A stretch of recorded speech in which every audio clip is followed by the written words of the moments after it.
Avez-vous vu le dernier communiqué pondu par la Fédération camerounaise de football dirigée par Samuel Eto'o? Si vous ne l'avez pas vu, je vais vous le lire dans quelques instants. Les amis, si rien ne change en l'état actuel, dans les 48 prochaines heures, le Cameroun sera probablement suspendu par la FIFA de toute activité du football pour ingérence de l'État pendant au moins 3 ans.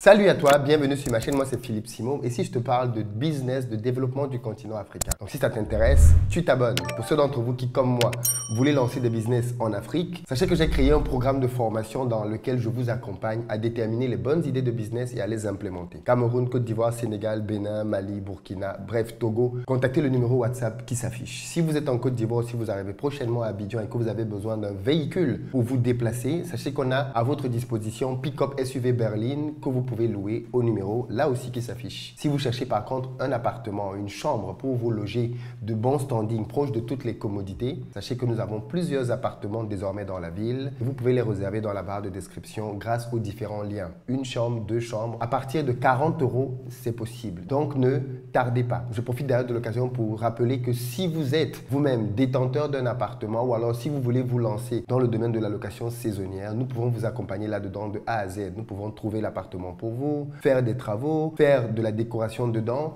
et bien évidemment faire de la gestion derrière. Donc si ça vous intéresse, le numéro est là, contactez-nous et on va pouvoir en parler. D'ailleurs, une nouvelle annonce pour les gens qui sont en Côte d'Ivoire. Si vous avez des terrains que vous voulez mettre en vente, contactez notre service commercial dont le numéro s'affiche. On va étudier le terrain, s'il est vraiment bien situé, si vous avez tous les documents, on pourra vous aider à le vendre. Donc là aussi, contactez-nous. Alors, je vais revenir aujourd'hui sur l'actualité brûlante en ce moment au Cameroun et qui ne laisse personne indifférent. Pour rappel, je pense que vous le savez, il y a un conflit aujourd'hui ouvert entre Samuel Eto'o, président de la Fédération camerounaise, et Mouelle Kombi, ministre des Sports de la République du Cameroun. Le théâtre aujourd'hui de leur affrontement, c'est l'équipe nationale de football qui aujourd'hui travaille alors même que la Fédération de football a décidé de se retirer. Vous avez bien entendu. Dans la vidéo d'hier, je vous ai présenté la situation dans laquelle les deux camps se battaient à l'hôtel Hilton, chacun se prévalant d'être celui qui a le droit de pouvoir gérer l'équipe nationale. La gendarmerie a dû s'interposer pour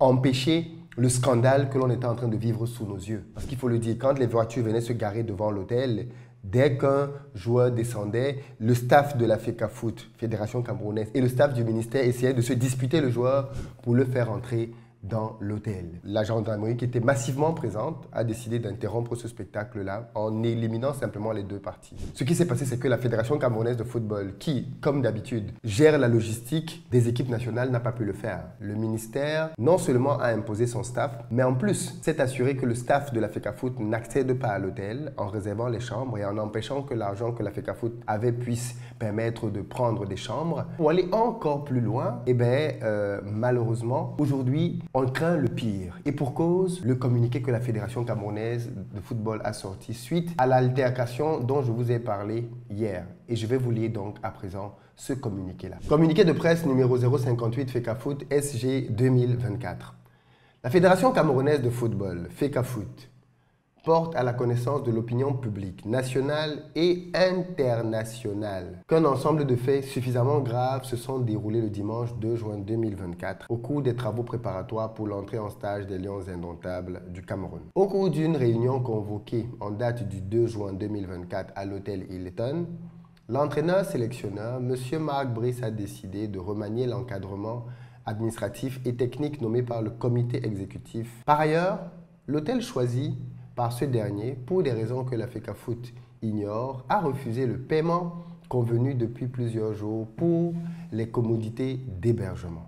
De même, la FECAFOOT a constaté que des individus présents sur place prennent un certain nombre d'initiatives à la demande du ministère des Sports et de l'Éducation physique. Plus grave, l'encadrement de la sélection nationale et le personnel de la FECAFOOT ont subi des intimidations de la part des forces de maintien de l'ordre, mobilisés massivement, empêchant ainsi toutes les opérations usuelles d'accueil. Au vu de ce qui précède, et c'est là que c'est chaud, et afin de ne pas être complice d'un trouble à l'ordre public et d'agissements qui méprisent à la fois les recommandations de son Excellence Monsieur le Président de la République, les règles et usages en vigueur lors des compétitions organisées par la FIFA, le comité d'urgence de la FECAFOOT réuni en sa session de ce jour à 11 h a pris acte de l'exclusion de la FECAFOOT de la préparation des rencontres devant opposer l'équipe nationale du Cameroun à celles du Cap-Vert et de l'Angola les 8 et 11 juin 2024 à Yaoundé et Luanda.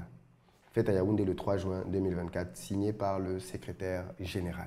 La FECAFOOT dit donc que le bras de fer s'arrête. I surrender.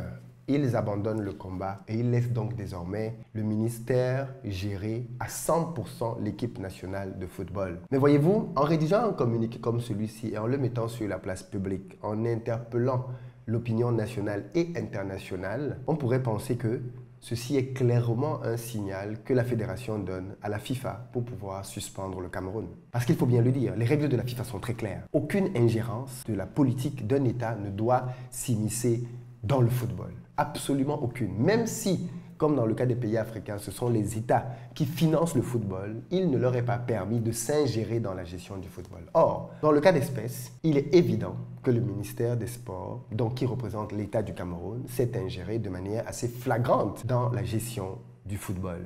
Et ceci au détriment même de la vie de la fédération camerounaise. Parce que si on peut encore supputer sur le fait que la fédération, le ministère était en droit de pouvoir ou pas nommer un staff, ce qui a d'ailleurs été le sujet qui a été débattu les précédents jours par tous les éminents juristes, chacun défendant sa chapelle. Il est vrai, je pense, à peu près accepté de tous, que le ministère outrepasse ses fonctions quand il décide désormais de devoir gérer la sélection de football au détriment de la fédération qui elle-même est liée à la FIFA par un contrat auquel l'État du Cameroun a souscrit de mémoire dans les années 1962. On est donc ici face à un cas manifeste de violation du ministère des prérogatives qui sont les siennes par rapport à l'équipe de football. Quand la fédération a dit qu'elle se retirait ainsi, il faut bien comprendre ce que ça implique. On a tout de suite vu les conséquences. L'équipe du Cameroun a un bus qu'on appelle les Lions Indomptables, un bus qui est brandé. Okay? Et pour le Hilton, le bus était venu au devant du Hilton avec tout le matériel dont les joueurs ont besoin pour s'entraîner. Maillot, ballon et tout le reste.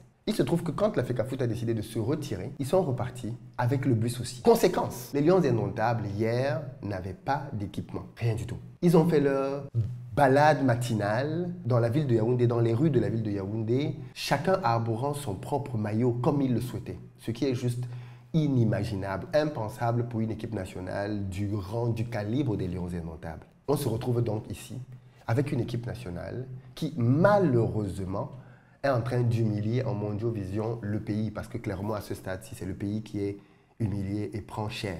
Ensuite, parce que le bus est parti, il y avait un entraînement qui était prévu à 15h30, lequel entraînement a fini par se tenir un peu plus tard dans la soirée. Pourquoi? Parce qu'il n'y avait pas le matériel. Le ministère, de ce que les sources proches du dossier nous apprennent, a dû mettre énormément de pression sur l'équipementier pour que celui-ci mette à disposition les maillots. Pas la fédération. Le ministère a contenu la fédération et est allé voir directement l'équipementier qui au début a refusé parce qu'il n'a pas de contrat avec le ministère. Mais bon, évidemment, le ministère a la prérogative de la force. Et donc, finalement, l'équipementier a cédé et a donc mis à disposition les maillots. Ce qui fait donc que la séance qui était prévue initialement à 15h30 a été décalée pour beaucoup plus tard. Mais au moins, elle a eu lieu. Les joueurs ont eu les ballons, ils ont eu les maillots et ils ont pu s'entraîner. Et à partir de là, on peut se dire, OK, ce feu-là a été calmé. Mais ce n'est pas tout. La FECAFOOT est allée un peu plus loin dans sa notion de retrait des opérations. Et qu'est-ce qu'elle a fait pour cela? Elle a retiré les tickets du match qui étaient en vente pour montrer qu'elle est puissante et qu'on ne peut pas faire sans elle. La fédération a décidé purement et simplement de retirer tous les tickets qui étaient en vente. Ça veut dire que pour le prochain match, les stades seront vides. Vous imaginez le scénario? Vous imaginez le scénario? Vous voyez que la FIFA a de plus en plus d'éléments pour dire que le football est en train de subir beaucoup d'ingérence de la part d'un État et donc de frapper et de sanctionner. Et honnêtement, je me dis que si ce n'était même pas l'État du Cameroun, peut-être que la sanction serait déjà tombée.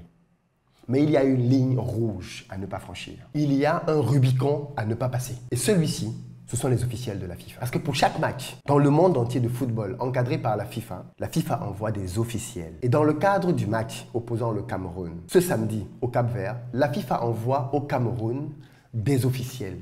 Ce sont les yeux, les oreilles, la bouche de la FIFA sur place. Ça va être les arbitres et tout un certain nombre de personnes qui viennent donc au Cameroun pour le match. Il se trouve que ces officiels-là, quand ils vont arriver au Cameroun, ils vont s'adresser à la Fédération camerounaise de football. La FIFA envoie les accréditations pour les officiels et pour le match à la Fédération camerounaise de football, son seul interlocuteur. Ça veut dire que quand les arbitres et tout le reste vont arriver au Cameroun, et je pense qu'il est prévu qu'ils arrivent aujourd'hui ou demain, eh bien, la réaction de la FECAFOOT risque de sonner le glas. Si la Fédération camerounaise de football ne réceptionne pas les officiels en disant « Nous nous sommes retirés de ce match ». Allez voir le ministère, game over.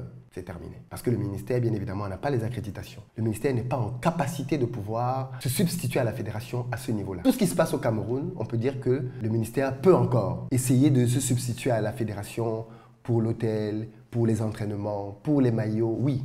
Mais pour ce qui est de la relation à la Fédération camerounaise de football, le ministère ne peut pas se substituer, clairement il faut le dire, à la fédération. Et donc ça veut dire que l'attitude de Samuel Eto'o et de son staff, de son comité, vis-à-vis des officiels va être donc déterminante. Il suffit qu'il décide de ne pas recevoir les officiels, de les envoyer auprès du ministère pour que le Cameroun, je pense, reçoive sa suspension assez rapidement par la suite. Va-t-on arriver jusque-là? Aujourd'hui, la bataille d'ego est à son sommet. Parce que comme je vous l'ai expliqué hier, c'est un combat qui va au-delà simplement de Samuel Eto'o et de la fédération. Il y a derrière les hautes instructions qui sont remises en cause. D'ailleurs, si vous revoyez bien dans le dernier communiqué que la fédération a fait, il est encore question de son Excellence le président Paul Biya. Mais il se trouve que le ministre aussi agit, d'après lui, sous les hautes instructions du président de la République. Il y a un seul président de la République au Cameroun. Comment se fait-il que deux personnes, avec des visions diamétralement opposées, se revendiquent d'avoir son soutien? Nous attendons bien évidemment avec impatience qu'ils viennent sonner la fin de la récréation. Malheureusement, on continue d'attendre. À ce stade-ci, je pense que Samuel Eto'o a beaucoup plus à perdre que Moël Kombi. Sans manquer de respect au ministre Moël Kombi, personne ne le connaît en dehors du Cameroun. Samuel Eto'o est connu partout dans la planète. Samuel Eto'o a d'autres aspirations, je pense, plus grandes que diriger la Fédération camerounaise de football. Il aspire probablement à diriger la CAF, peut-être même un jour la FIFA. Et il n'est pas bon qu'il salisse son nom, son image à ce point. Je pense qu'à un moment donné, parce que c'est l'intérêt suprême de la nation qui est en jeu, il faut savoir remettre en arrière son ego. Moi, si j'étais pas Samuel Eto'o, j'aurais simplement dit, les gars, vous savez quoi, vous voulez gérer, je vous laisse gérer. Au moins pour ces deux matchs-là. Pour pas que la suspension arrive et qu'on le dise, parce que c'est ce qui va se passer là aujourd'hui. S'il y a une suspension du Cameroun, on va tout de suite dire que c'est Samuel Eto'o qui a amené le Cameroun vers la suspension. Alors même qu'en réalité, ils sont deux. Mais personne ne connaît le ministre en dehors du Cameroun. Et même au Cameroun, le raccourci facile sera de dire que c'est Samuel Eto'o qui a amené le Cameroun à être suspendu. D'ailleurs, si vous regardez bien les pages de la FIFA en ce moment, vous avez sur beaucoup de pages de la FIFA sur les réseaux sociaux des Camerounais qui viennent pour taguer la FIFA et demandent à la FIFA de venir suspendre le Cameroun. Je pense que ceux qui demandent cette suspension-là pensent faire le bonheur de Samuel Eto'o. Mais je pense que diriger une fédération qui, en plus, est suspendu en Mondiovision n'est jamais bon pour le CV du manager. Donc si Samuel Eto'o a des aspirations plus grandes, mais surtout, s'il aime réellement le pays comme il le dit, il devrait, si le ministre ne le fait pas, parce que le ministre devrait le faire, c'est lui l'aîné des deux, si le ministre ne veut pas le faire, lui, il devrait, je pense, penser à l'intérêt suprême de la nation et laisser faire simplement. Leur donner les maillots, le bus, quand les officiels arrivent, on leur donne ce dont ils ont besoin, apaiser la situation. Mais au moins, le scandale aura eu le mérite d'être clair, visible en Mondiovision. Désormais, on sait qu'au Cameroun, il y a deux types d'instructions qui émanent de la présidence de la République. Et rien que ça, il fallait être Samuel Eto'o pour mettre ça en évidence. Ceci ne veut bien évidemment pas dire que je cautionne, que je valide ses attitudes, parce que j'ai été, je crois, l'un des premiers à dire ici que son attitude n'était pas digne d'un président. Mais je pense qu'il en est conscient, d'où ses excuses par la suite. Mais la bataille qui se joue maintenant, c'est une bataille éminemment politique et qui est en train de faire davantage de mal au football qui lui-même ne se portait déjà pas très bien. Il est peut-être temps d'avoir un peu de bon sens et de ramener l'église au milieu du village. Qu'en pensez-vous dans les commentaires? J'ai hâte de vous lire. À très bientôt.